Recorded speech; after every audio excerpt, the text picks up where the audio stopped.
Berikut paparan utama malam ini.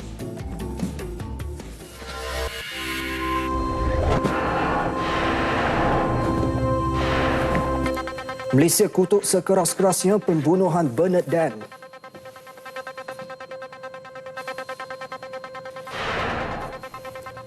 KDN setuju hukuman gantung mandatori kesalahan dadah dipinda.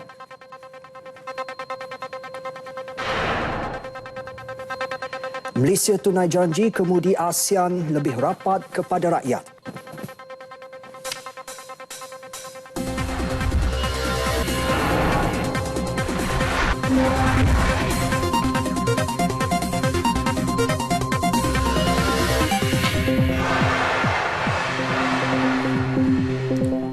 Malaysia mengutuk sekeras-kerasnya pembunuhan rakyat Malaysia Bernard Dan Teck Fen yang diculik 4 lelaki bersenjata di Sandakan Sabah pada Mei lepas. Menurut Perdana Menteri Datuk Seri Najib Tun Razak, beliau, kerajaan dan seluruh rakyat Malaysia terkejut dan sedih dengan kejadian tersebut.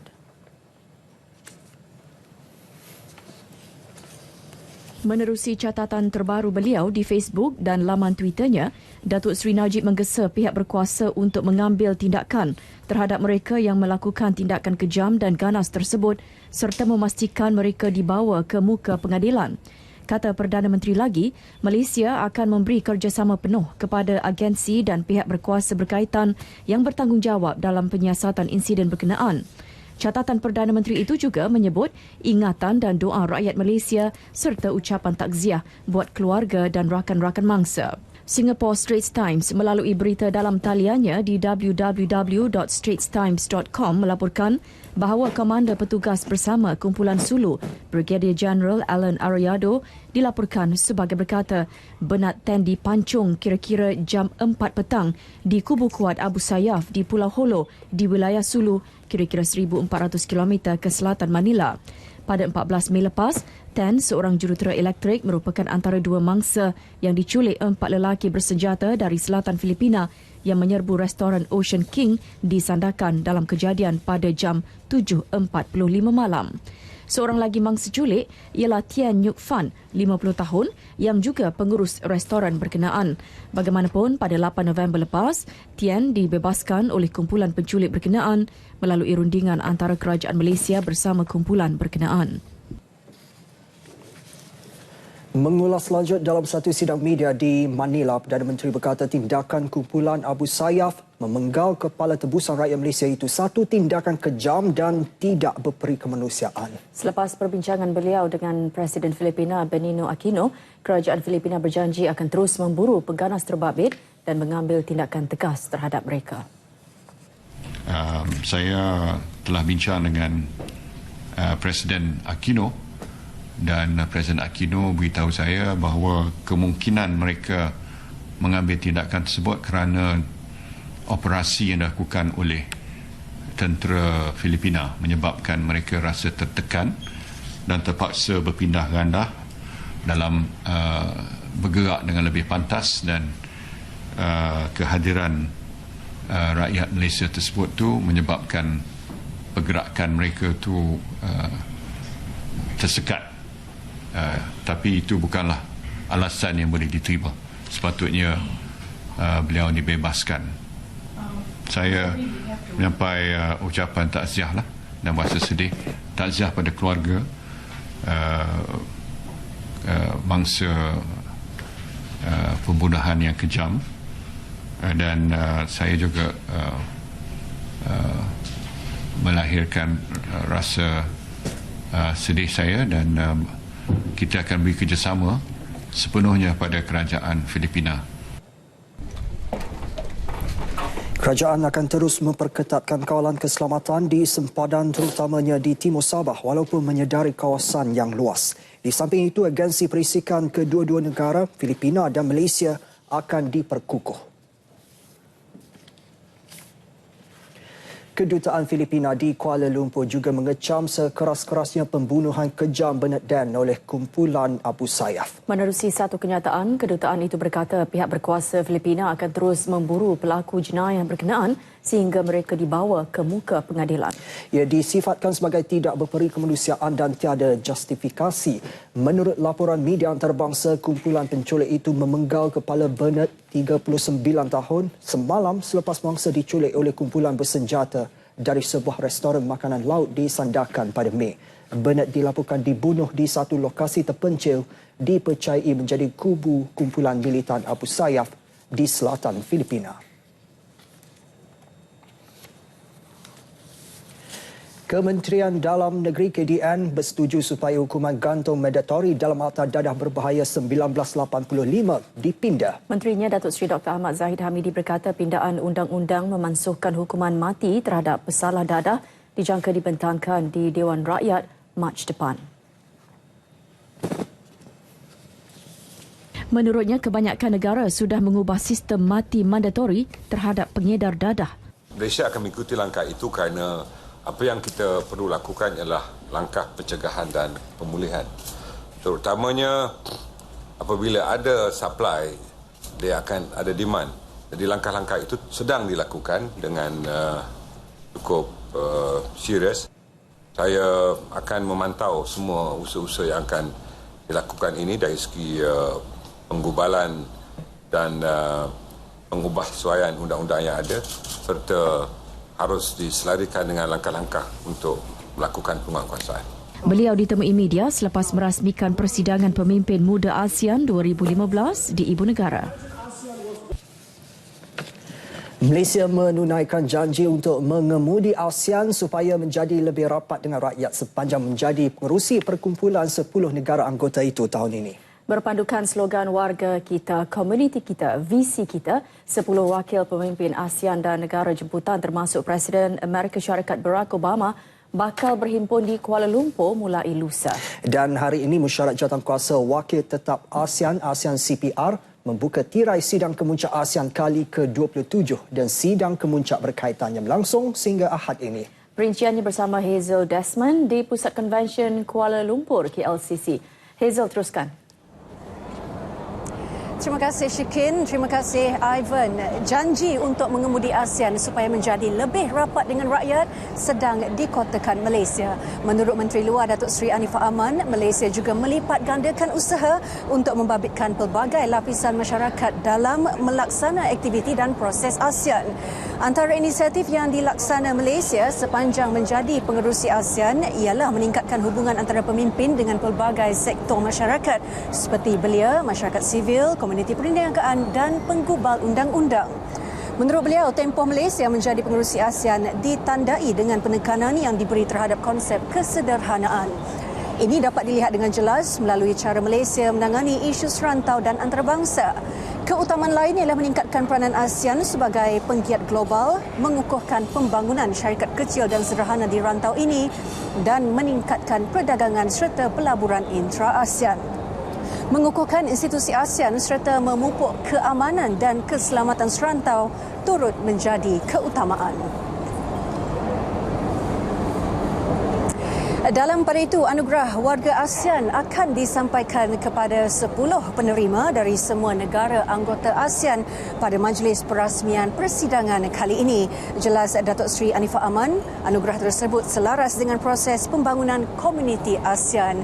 Tambah Datuk Seri Anifah, anugerah ini juga sebagai penghargaan kepada organisasi dan individu yang banyak menyumbang kepada kecemerlangan ASEAN. Format sidang kemuncak ASEAN dan sidang-sidang berkaitan yang akan diadakan pada 21 November ini berbentuk sesi pleno. Semasa sesi ini, para pemimpin akan membincangkan berkaitan penubuhan komuniti ASEAN dan hala tuju masa depan pertubuhan ini serta bertukar pandangan mengenai isu serantau dan antarabangsa. Selain itu, pemimpin ASEAN Campur 3 akan juga mengadakan satu sesi berasingan bersama Majlis Perniagaan Asia Timur.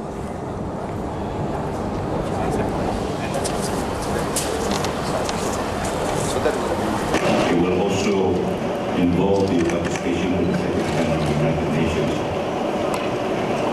In essence, there will be 10 summits altogether, including the 27th ASEAN Summit, 18 ASEAN Plus 3 Summit, and the 10th East Asia Summit. The highlights of the summit will be the formal establishment of the ASEAN community by the end of this year. And the ASEAN leaders will be signing the 2015 Kuala Lumpur Declaration on the establishment of the ASEAN community. And they will also be signing the Kuala Lumpur Declaration on ASEAN 2025, forging ahead together, in a signing ceremony that will be held during the 27th ASEAN Summit and related summits. This is a political document that spells out strategic action lines in the next 10 years. Satu majlis menandatangani Konvensyen ASEAN terhadap pemerdagangan manusia terutama wanita dan kanak-kanak akan diadakan selepas tamatnya sesi pleno Sidang Kemuncak ASEAN ke-27. Datuk Seri Anifah berucap merasmikan pembukaan Sidang Kemuncak ASEAN ke-27 di Pusat Konvensyen Kuala Lumpur.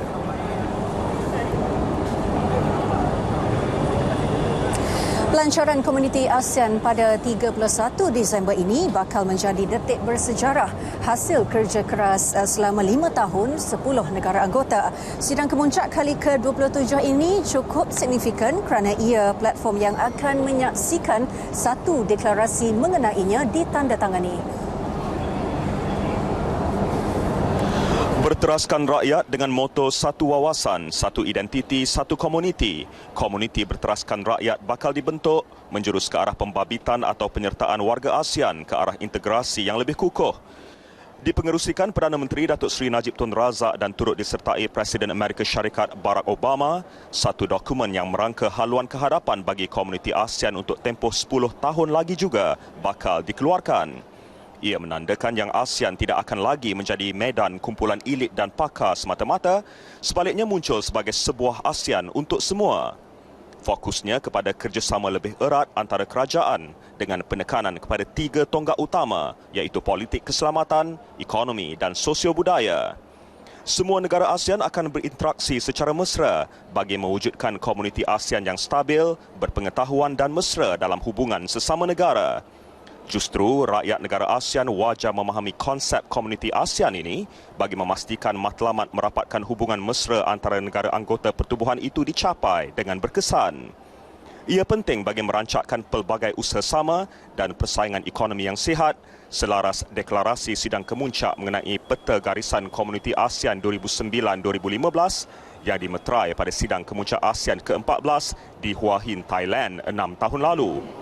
Komuniti ASEAN turut menjadi instrumen bagi tadbir urus lebih efektif dan responsif serta memastikan standard kehidupan lebih baik, membuka peluang untuk semua dan memperkukuh pelindungan alam sekitar.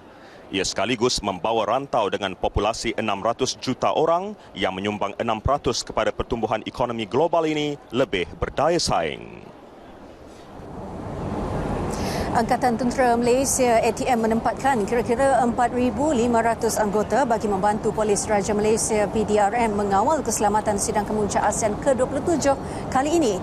Panglima ATM Jeneral Tan Sri Dr. Zulkifli Muhammad Zain berkata langkah itu bagi memastikan keselamatan persidangan di tahap yang terbaik.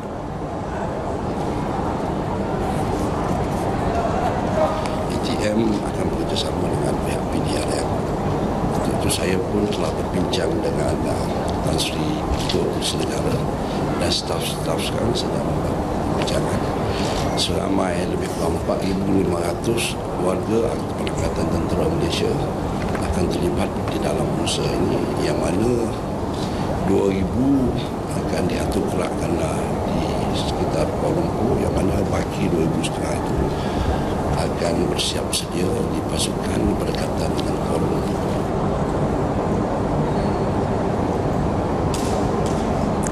Pihak pengurusan Pusat Konvensyen Kuala Lumpur KLCC turut mempertingkat aspek keselamatan, protokol dan juga penyediaan makanan bagi menyambut kedatangan para pemimpin antarabangsa sempena sidang kali ini. Jelas Pengurus Besar KLCC, Alan Pryor, pihaknya telah mengadakan perbincangan dengan Kementerian Luar bagi menyelaras keperluan bagi pemimpin yang bakal hadir ke KLCC.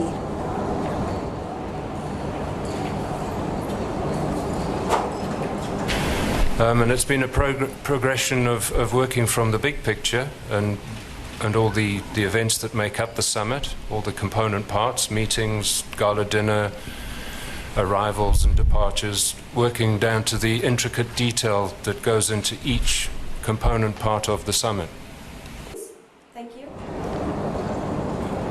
Pengurusan KLCC juga turut bekerjasama dengan Polis Raja Malaysia PDRM dalam mengawal keselamatan sekitar bangunan tersebut. Seramai 4,000 anggota polis ditempatkan di KLCC bagi mengiringi pemimpin manakala kawasan penginapan mereka turut dikawal rapi. Sektor perkhidmatan awam negara anggota ASEAN perlu sepakat membentuk komuniti yang berdaya tahan bagi berdepan cabaran globalisasi. Ketua Setiausaha Negara Tan Sri Dr. Ali Hamzah menyarankan kapasiti dan keupayaan sektor perkhidmatan awam juga perlu dipertingkatkan seiring dengan usaha mewujudkan maklum balas yang lebih kolektif dan efisien. Perubahan dan pembangunan zaman yang semakin mencabar ketika ini menyebabkan tekanan untuk mewujudkan senario yang kondusif dan semakin hebat.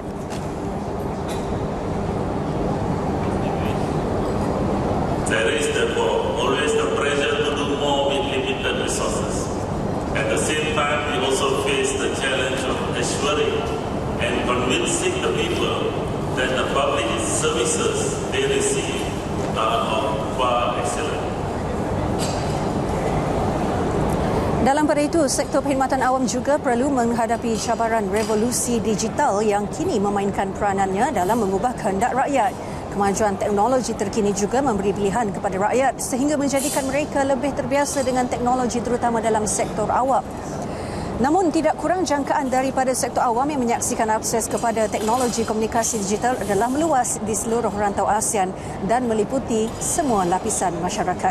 Tan Sri Dr. Ali menyatakannya semasa menyampaikan ucap tama bertajuk ke arah perkhidmatan awam ASEAN berteraskan warga perkhidmatan di persidangan inovasi perkhidmatan awam ASEAN yang diadakan sempena sidang kemuncak ASEAN 2015 di Ibu Negara.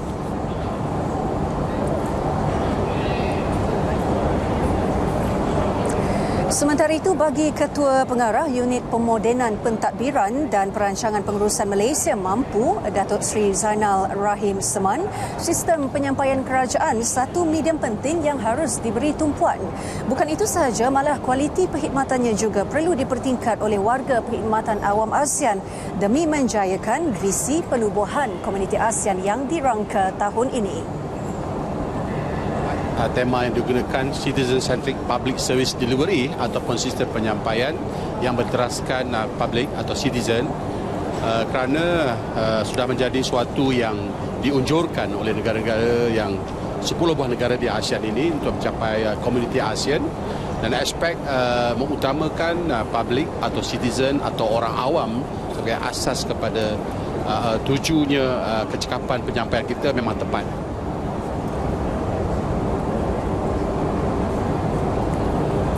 Beliau menyatakannya sempena persidangan inovasi perkhidmatan awam ASEAN yang merupakan acara sampingan sidang kemuncak ASEAN ke-27. Golongan belia digesa lebih mempersiapkan diri untuk terlibat dalam setiap sektor komuniti ASEAN, terutamanya dalam aspek pembinaan keupayaan. Melalui persidangan kepimpinan belia muda, ia dilihat mampu menjadi tunjang dalam memperkasa dan menggalakkan pelibatan belia yang didorong Asia Tenggara. Beberapa delegasi yang ditemui berpendapat peranan generasi muda perlu diangkat dan didedahkan dengan implikasi komuniti ASEAN. Tujuannya agar mereka bersedia memaksimumkan pelibatan dalam ASEAN.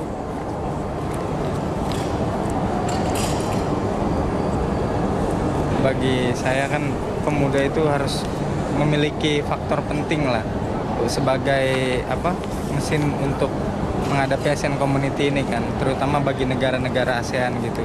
Sehingga pemuda itu menjadi faktor yang penting dalam hubungan antar negara-negara ASEAN. Because this is really a good opportunity for a young entrepreneur. You know, it's like a community for an Asian country and another countries such as the China and Australia. But we have a lot of opportunity to come here. We have a social network and we can see a global, you know. Actually, no, we are not participating in selling product. We are the delegate from Myanmar. Myanmar is one of the ASEAN country, and we came here for as a delegate of Myanmar, and we ask some question, and tomorrow we have to participate in some pillar like the entrepreneurship and volunteering and the leadership. I think it's a nice forum to get people together. They're trying to raise the awareness of what ASEAN is and the fact that not many people in ASEAN in the rural areas know about what ASEAN is. So I think it's a very good program for that. Selain bersama-sama mengambil peluang dalam pelaburan, pekerjaan dan perdagangan, inisiatif ini juga bertujuan memastikan pembentukan masyarakat sosial budaya ASEAN terlaksana dengan jayanya. Komuniti ASEAN perlu meneroka lebih banyak peluang keusahawanan dan perdagangan ekonomi baharu dalam kalangan negara anggota menerusi aplikasi multimedia. Ketua Setiausaha Perbendaharaan Tan Sri Dr. Muhammad Irwan Serigar Abdullah berkata penggunaan aplikasi multimedia mampu merangsang lagi sektor pemasaran. Bercakap pada majlis perasmian Pelesenan Jenama Kreatif ASEAN 2015, Pelesenan ABC 2015, beliau berkata inisiatif menerusi ekonomi baharu mampu memacu pertumbuhan dagangan sesama anggota ASEAN yang ketika ini bernilai $3.5 trilion Amerika. Pelesenan ABC 2015 bermatlamat membangunkan usahawan baharu dan berjaya yang bakal meningkatkan ekosistem kreatif. Majlis tersebut adalah sebahagian daripada program Sidang Kemuncak Keusahawanan Satu ASEAN yang diadakan bersempena Sidang Kemuncak ASEAN ke-27. Ia bermatlamat meluaskan dan mendidik kumpulan usahawan kreatif dalam membangunkan peluang baharu menerusi kaedah pelesenan kreatif, franchise serta penjenamaan. Beliau berkata objektif acara itu juga meliputi pembangunan hubungan dua hala, jalingan pelesenan serta peluang usaha sama lain antara jenama ASEAN dalam pelesenan kreatif serta industri dan pelbagai perniagaan. Selain menjana jualan ekspor, pewujudan peluang pekerjaan, pembangunan harta intelek dan pelaburan. Sementara itu, Sidang Kemuncak Keusahawanan Satu ASEAN dijangka mampu menjana nilai dagangan bernilai RM30 juta menerusi penyertaan 15,000 usahawan dalam pelbagai bidang. Reka fashion tempatan perlu mempertingkat daya inovatif dan kreatif demi memastikan rekaan mereka mampu menembusi pasaran antarabangsa. Kepelbagaian produk tempatan yang berkualiti seperti songket mendapat perhatian peminat fashion luar khususnya di Eropah. Justru usaha, promosi dan pemasaran perlu dipertingkatkan. Bagi salah seorang pereka fashion tempatan terkenal negara, Bon Zainal Harun, golongan pereka muda tempatan harus menguasai kemahiran komunikasi selain kepakaran hakiki mereka. Mereka juga disaran rajin merebut peluang serta menyertai bengkel-bengkel fashion sebagai medan bertemu dengan pereka fashion dari negara lain. Elok gabungan semua kata apa semua atau so-called designer from Asia ni bergabung dengan mentor. Kita bagi nasihat, kita bagi tunjuk ajar dan panduan supaya menaikkan lagi level atau martabat especially tekstil orang Asia ni. Tambahnya, bagi memastikan rekaan fashion mampu menarik pasaran luar, rekaan yang dihasilkan perlu mempunyai ciri-ciri antarabangsa. Beliau ditemui RTM ketika menghadiri makmal Pereka Fashion ASEAN di Pusat Pembangunan Reka Bentuk di Jalan Kiaping, Ibu Negara. Antara tujuan program termasuk memberi peluang interaksi dalam kalangan pereka fashion muda selain mendapat maklum balas daripada pereka fashion terkemuka maupun luar negara. Sementara itu, para peserta yang ditemui menyambut baik program berkenaan dan berharap usaha itu dapat diteruskan pada masa akan datang.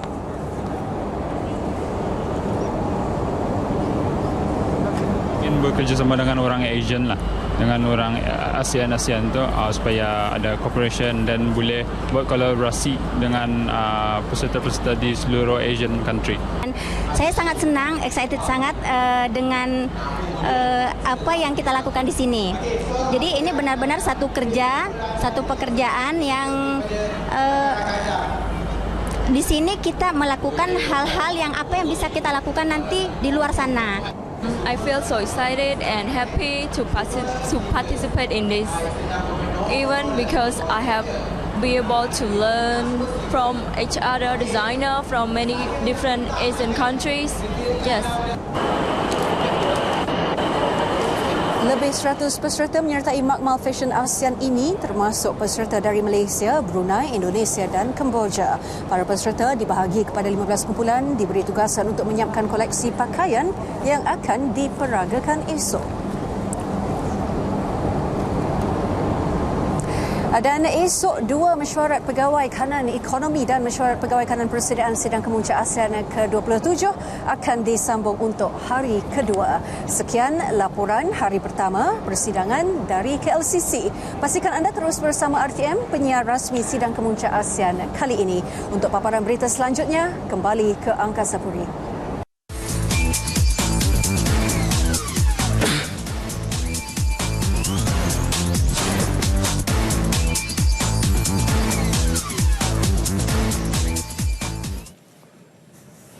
Bertemu kembali.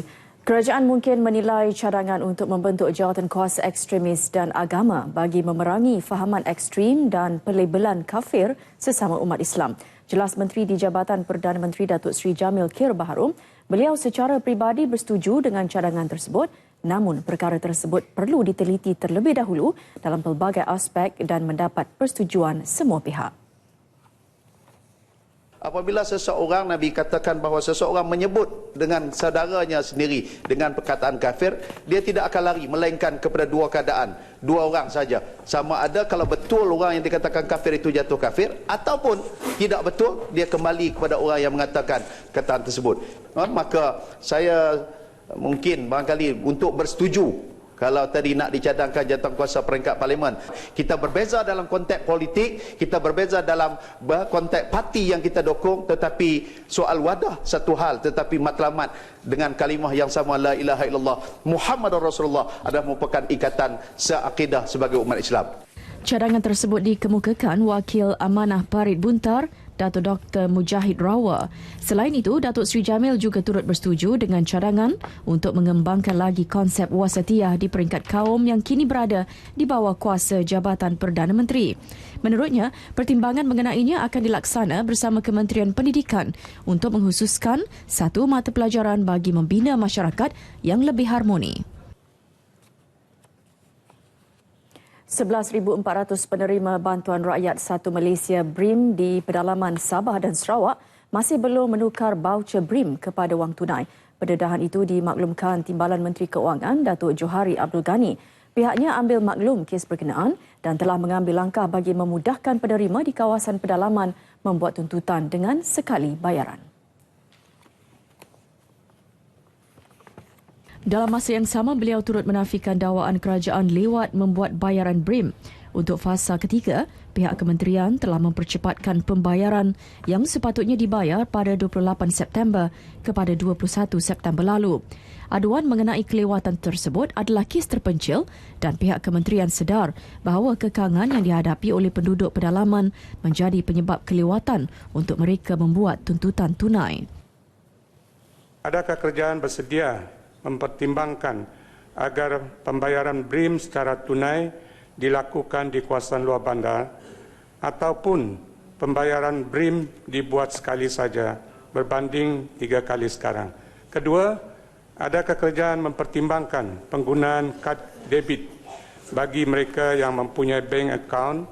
Apa yang MOF buat sekarang ini ialah walaupun kita mempunyai pembayaran 3 peringkat, tetapi untuk kawasan pendalaman, apabila kita menghantar voucher itu, kita hantar sekali 3-3. Jadi terpulang kepada mereka untuk menunaikan sekali sahaja untuk ketiga-tiga jika dibandingkan dengan mereka-mereka dalam kawasan bandar. Dan mengenai pasal debit card ini adalah satu usaha baru dan kita memerlukan penilaian semula untuk memastikan bahawa dia tidak menyebabkan isu-isu yang berbangkit yang sedia ada.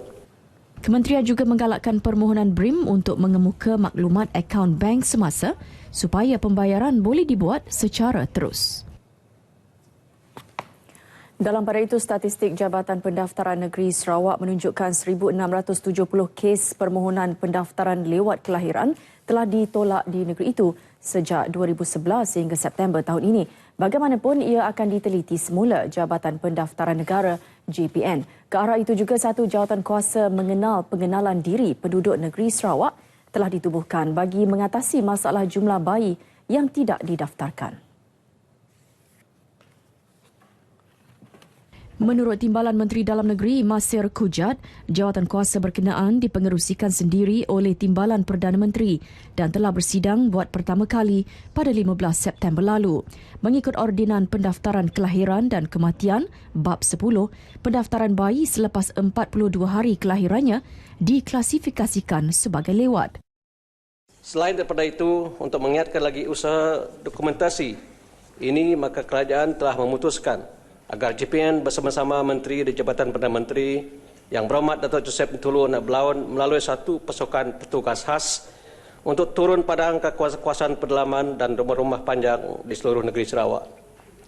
Oleh itu, kementerian ini juga ingin menyeru agar semua lapisan masyarakat mengambil berat akan kepentingan untuk mendaftarkan kelahiran di Malaysia kerana ia merupakan asas penting di dalam penentuan kewarganegaraan seseorang. Beliau menjawab soalan wakil BN Kanowit, Dato' Aaron Ago Dagang. Menurutnya, antara masalah utama pendaftaran lewat adalah permohonan gagal membuktikan kelahiran telah berlaku di kawasan berkenaan.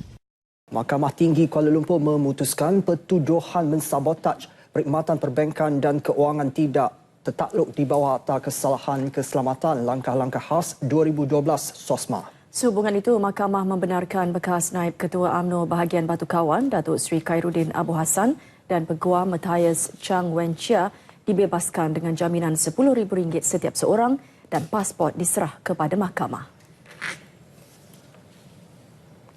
Hakim Datuk Muhammad Azman Hussein juga memerintahkan kes itu dibicarakan di Mahkamah Session kerana kesalahan itu di bawah Seksyen 124L Kanun Keseksaan yang membawa hukuman penjara maksimum 15 tahun jika sabit kesalahan. Khairuddin 53 tahun dan Chang 65 tahun menghadapi pertuduhan cuba melakukan sabotaj terhadap perkhidmatan perbankan dan keuangan negara di 5 lokasi antara 28 Jun dan 26 Ogos lalu. Hakim menetapkan 12 Januari tahun depan bagi pengurusan kes sebelum kes itu dipindahkan ke Mahkamah Session. Seorang bapa mati dipercayai dipukul oleh anaknya semasa mahu mengambil wuduk solat subuh di rumahnya di Kampung Baru Hujung Repik melalui bacok awal pagi tadi. Ketua Polis Kelantan Datuk Mazlan Lazim berkata pesara attendant klinik kesihatan Yasa muda 71 tahun ditemui berlumuran darah di bahagian kepala dan badan.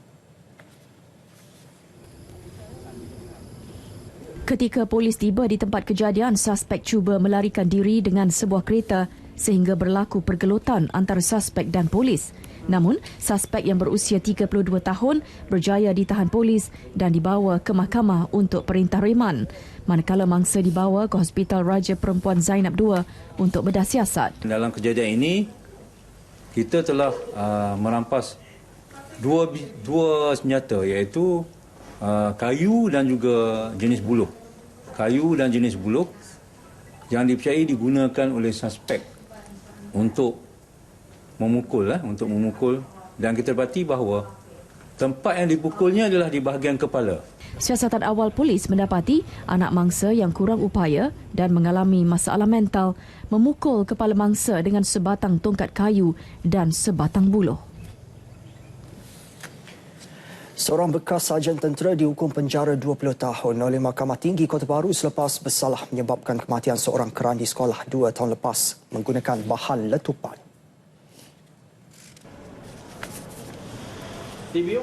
Hakim Datuk Azman Abdullah menjatuhkan hukuman itu terhadap Cik Rosli Cik Daud 31 tahun dan memerintahkan dia menjalani hukuman bermula dari tarikh ditangkap pada 13 Ogos 2013. Tertuduh didapati bersalah menyebabkan kematian Muhammad Yusrizal Mat Zain 34 tahun menggunakan bahan letupan di hadapan sebuah rumah di Tumpat antara pukul 10 hingga 11 pagi 11 Ogos 2013. Dalam penghakimannya, Datuk Azman berkata kematian mangsa sangat tragis kerana berlaku selepas beberapa hari merayakan Aidilfitri di hadapan keluarga mangsa sendiri.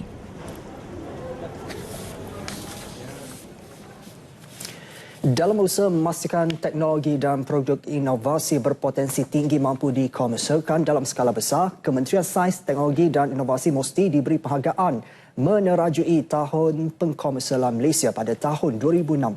Sebagai langkah pertama, persidangan dan pameran pengkomersialan Kementerian Sains, Teknologi dan Inovasi MCCE 2015 dianjurkan Mosti. Wartawan Fazri Kamarudin ada laporannya. MCCE 2015 bertemakan 360 darjah merakyatkan inovasi melalui inovasi inklusif terbuka. Merujuk kepada manfaat inovasi kepada segenap lapisan masyarakat iaitu pelajar, belia, orang awam, penyelidik, ahli akademik, pemain industri dan juga pelabur. Ia digunakan Mosti sebagai platform menterjemah produk penyelidikan dan pembangunan R&D sebagai penjana kekayaan melalui proses pengkomersialan sekaligus merakyatkan penggunaan produk R&D. Selain itu, pengunjung juga dapat melihat peluang pengkomersialan produk inovasi selain menilai keupayaan dan kesediaan produk R&D di pasaran. Penganjurannya juga selari hasrat dan hala tuju Mosti untuk memacu pengkomersialan dalam negara melalui inovasi, penyelidikan dan pembangunan. Inovasi ini bukanlah monopoli pihak-pihak penyelidik ataupun mereka yang terlibat di makmal dan sebagainya. Inovasi ini adalah boleh diceburi oleh sesiapa juga, tak kira di mana dia berada. Sejarah sudah memperlihatkan bahawa banyak ciptaan-ciptaan, sama ada ciptaan sains, ciptaan teknologi dan sebagainya adalah dicipta oleh orang-orang biasa. Penganjuran MCCE edisi 2015 menampilkan konsep yang pertama kali digunakan di seluruh dunia. Konsep inovasi terbuka dan inklusif, hasil idea bersama Akademi Sains Malaysia ASM, menampilkan sifat hybrid di antara inovasi terbuka dan inovasi inklusif ditakrifkan sebagai penggunaan idea dalaman dan luaran. Ia adalah peneraju wajah baru pengkomersialan melalui pengujudan pasaran baru sekaligus memperbaiki tahap ekonomi masyarakat berpendapatan rendah atau dikenali sebagai B40. MCCE 2015 merangkumi penganjuran seminar Forum Inovasi Kuala Lumpur Cliff, pameran produk inovasi dan R&D dan medium interaksi di antara pemain industri, penyelidik dan masyarakat. Padanan pasaran turut ditawarkan dalam MCCE 2015 bagi membolehkan usahawan tempatan memasarkan produk penyelidikan kepada peringkat lebih luas. Memang tujuannya untuk promosi kita punya keluaran dan memang saya pujilah promosi dan mungkin tahun depan lagi kalau ada jemputan insya-Allah saya akan turun lagi. Dia sangat-sangat membantulah daripada segi ilmu. Daripada segi kat mana hala tuju yang kita perlu pergi. Kat mana kita dapat dana, macam mana kita nak commercializekan produk, dekat mana kita nak marketkan. Dapat wujud lagi penginovasi yang lain selain daripada saya harap sangatlah apa kepada jejak-jejak inovasi itu memang dapat bantulah. Pameran berlangsung selama 2 hari bermula hari ini sehingga esok.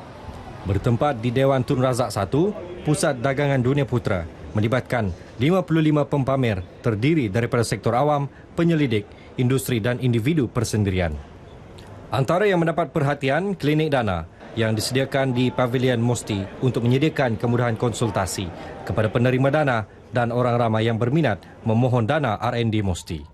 Pameran MCCE 2015 menyediakan platform terbaik untuk melihat dengan lebih dekat peluang untuk mengkomersialkan produk inovasi. Seiring dengan temanya, pameran ini adalah langkah positif dalam usaha untuk merakyatkan inovasi sains dan teknologi. Seterusnya, berupaya untuk menjadi penjana kekayaan serta ekonomi rakyat dan negara. Fazri Kamarudin melaporkan untuk Berita RTM.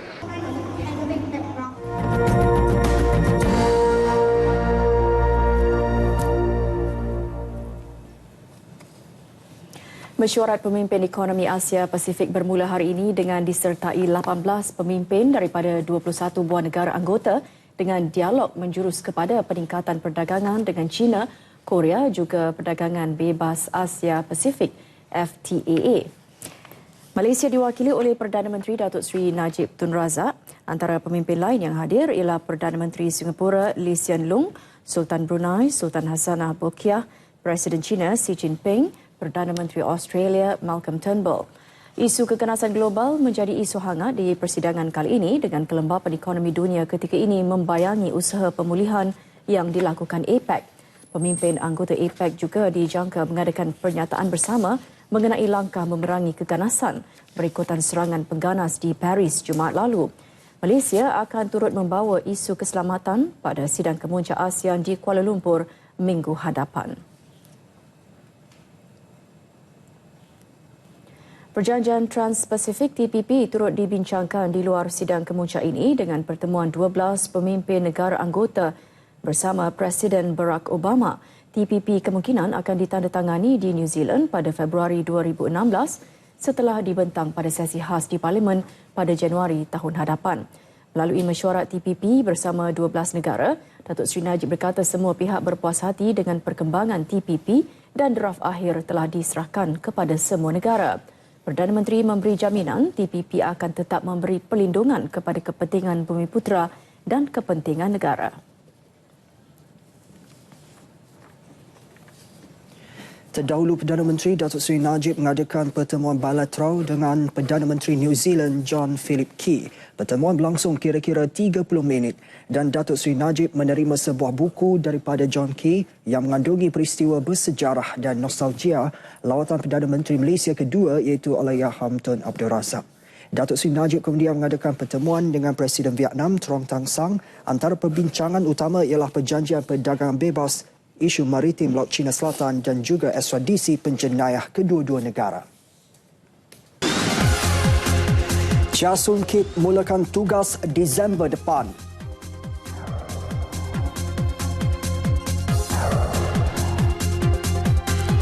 Bola sepak persahabatan batal akibat bimbang.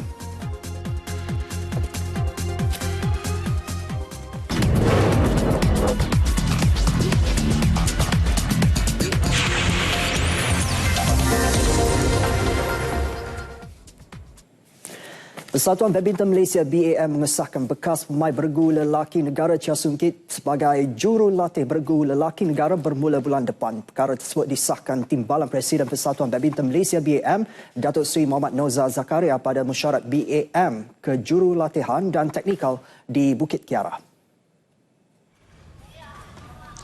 Perlantikan Chia Soon Kit sebagai jurulatih bergu lelaki negara dilihat sebagai salah satu persiapan rapi bagi tamasya sukan Olimpik Rio 2016. Dalam masa yang sama, pelantikan itu juga diharap dapat meningkatkan prestasi bergu lelaki negara ke peringkat yang lebih tinggi.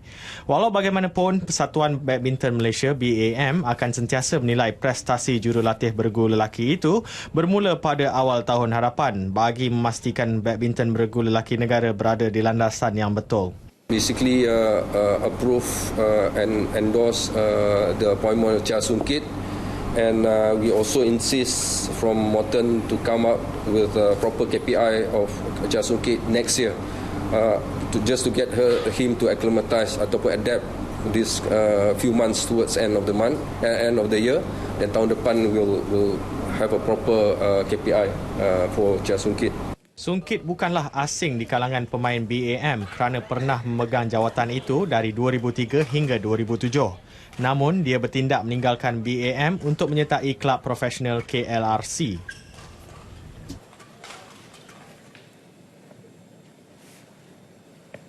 Sehubungan itu, Persatuan Badminton Malaysia BAM berkemungkinan besar turut menambah jurulatih perseorangan lelaki bagi mengurangkan bebanan jurulatih sedia ada. Pengarah teknikal Morton Frost berkata ini merupakan satu keperluan bagi persiapan ke Olimpik Rio 2016. Ini bermakna jurulatih perseorangan negara Hendra Wan dan Tay Siu Bok dapat memberi fokus sepenuhnya kepada pemain nombor 1 perseorangan negara, Datuk Lee Chong Wei. And it's not finalised yet, to be very honest. However, there is a greater pressure on our two coaches, Subok and Hendawan, in terms of optimising the situation for Chong Wei, which means that the other players obviously also need someone to be able to look after them, and that's why we're looking into this. Acap kali gelaran juara dunia yang diraih atlet negara hanya seketika kegemilangannya sebelum terhenti di pertengahan jalan. Namun Goh Jingwei yang baru dinobatkan juara dunia di kejohanan badminton remaja dunia di Lima, Peru, Isnin lalu nekat mahu memastikan Malaysia memiliki wakil dalam saingan wanita standing dengan kehebatan pemain lelaki ketika ini. Selepas Zulfadli Zulkifli muncul juara remaja dunia pada 2011, giliran Goh Jin Wei mencatat sejarah menjadi pemain perseorangan wanita pertama Malaysia muncul juara di kejohanan badminton remaja dunia di Lima, Peru. Jin Wei yang berusia 15 tahun yang turun selaku pemain ranking kelima remaja dunia menewaskan rakan senegara Li Yingying yang 3 tahun lebih tua daripadanya 21-15, 21-16 dalam masa 35 minit. Bagi Jin Wei, beliau tidak menyangka sama sekali mampu melepasi sasaran awal selain berjaya mengatasi lawan yang lebih baik, antaranya dari China. Memang tak sangka boleh masuk final kerana saya pun tak ada confident boleh menang Chinese yang dari China, Thailand, Japan semua ya. Jin Wei berazam mahu memastikan kejayaan yang diraih Isnin lalu akan terus berulang di masa akan datang, namun tidak mahu terburu-buru mengejar kegemilangan. Yang saya rasa yang most important is jangan jadi arrogant lah. Ya, mindset yang paling penting dalam atlet sendiri ya. Ya. Jin Wei tiba di Ibu Negara petang tadi disambut meriah Wakil Persatuan Badminton Malaysia, BAM dan juga ahli keluarga. Dalam pada itu, BAM akan memastikan bintang seperti Jin Wei dan Yingying akan terus dipantau dalam program latihan yang dikendalikan BAM. Saya ingat yang penting kita pengalaman kita dari segi untuk mendapatkan pemain ini meningkat di peringkat senior. Kita mesti lebih perhati dari segi program-program yang nak diuruskan.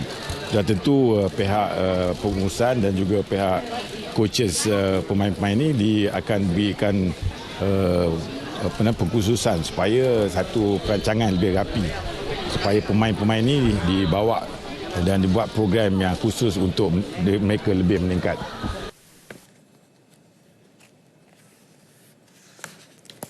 Seterusnya kita beralih kepada kejohanan Sukan Perkhidmatan Awam ASEAN ASGC 2015.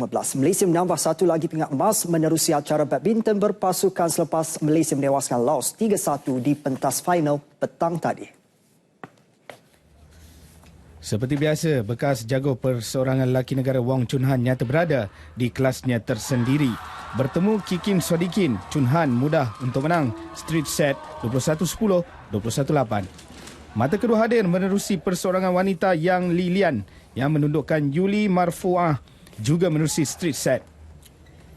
Menang set pertama 21-9, set kedua terus dikuasai Lilian 21-5, menjadikan kedudukan 2-0 untuk Malaysia. Hasrat Malaysia untuk muncul pemenang lebih awal tertangguh apabila pasangan beregu veteran lelaki Bun Luan Soh Gun Chap tewas kepada gandingan Indonesia Didin Rahmat Tatang Abdullah 9-21, 5-21 sekaligus menyumbangkan mata tunggal buat Indonesia.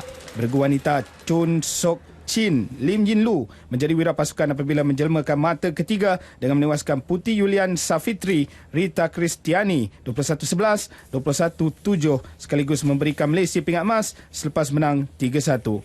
Perak, Indonesia, Laos dan Vietnam pula berkongsi pingat gangsa. Syukurlah ni pasukan Malaysia menang kejohanan Asian Civil Servant ni, menang Indonesia tadi 3-1. Kita pun mana jangka lah cara veteran tu kita susah sikit nak menang Indonesia pasal Indonesia veteran ni kuat sikit lah. Pasal kita pun letak yang veteran pun dah berumur sikit lah. Pasal kita berbanding dengan Indonesia, pemain dia orang yang veteran dia orang tu yang muda. Yang lain tu insyaAllah kita macam mana yang kita rancangkan tu kita berjaya laksana pada petang ni lah.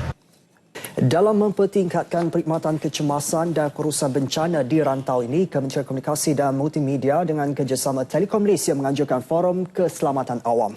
Ia merupakan platform terbaik kepada peserta mempelajari dan bertukar pendapat bersama pakar yang berpengalaman mengenai teknologi dan aplikasi terkini dalam bidang keselamatan awam. Forum Keselamatan Awam ini dirasmikan sendiri oleh Menteri Komunikasi dan Multimedia Datuk Seri Dr. Saleh Said Keruak. Berucap pada majlis tersebut, beliau berkata forum sebegini memberikan manfaat kepada para peserta terutamanya dalam mengendalikan pusat panggilan kecemasan dan pengurusan bencana. Jelas beliau usaha itu juga selari dengan inisiatif kerajaan bagi program persediaan menghadapi bencana. A forum of this kind could serve, if not the best, as an appropriate platform to share the experience and learn about new and effective ways of handling the emergency calls and disaster management. As mentioned by Tan Sri earlier, we'll study further on the feasibility and how the usage of other innovative ways, for example, the unmanned aerial vehicle UAV, could contribute to a better preparation in emergency response by the agencies involved. These new innovative ways, of course, should take into account the prevalent rules and regulations of the respective agencies or countries. Di samping itu, jelas beliau, kerajaan turut mengambil langkah persiapan menghadapi bencana dengan penubuhan unit baru iaitu Agensi Pengurusan Bencana Negara APBN. Agensi itu di bawah Jabatan Perdana Menteri dan bertanggungjawab untuk menyelaras dan menguruskan bantuan bencana di negara-negara dengan lebih teratur dan berkesan. Baiklah, mengakhiri Nasional 8 malam ini, kita saksikan bagaimana Sukan Kaki Tangan Awam ASEAN ASGC 2015 berjaya memupuk semangat kekitaan dalam kalangan warga ASEAN.